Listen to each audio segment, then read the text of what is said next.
Assalamualaikum warahmatullahi wabarakatuh. Puji sinaran syukur hayu urang panjatkeun ka Gusti Allah Subhanahu wa taala nu atos maparinna rahmat jeung karunia-Na dugi ka urang sadayana tiasa kempul di ieu tempat kalawanan sehat walafiat.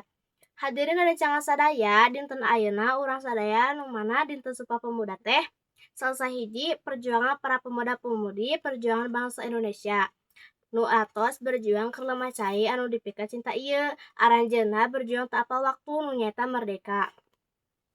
Dina dinten Sumpah Pemuda ieu seueur pisan pelajaran anu tiasa dicandak salah sahiji nyaeta semangat keur ngamajukeun lemah cai ieu supaya tiasa leuwih makmur jeung leuwih maju ku cara diajar jeung diajar.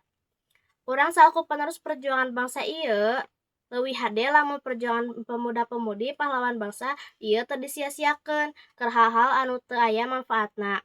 Komo deui lamun urang dugi kabawa ku zaman modern seperti pergaulan bebas jeung konsumsi narkoba.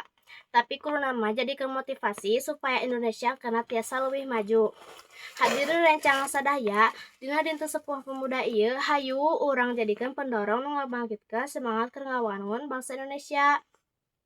Sakitu wae diantara nu tiasa kusim kuring disampaikeun. Hapunten bila aya kalepatan akhirul kecap wabillahi taufik wal hidayat. Wassalamualaikum warahmatullahi wabarakatuh.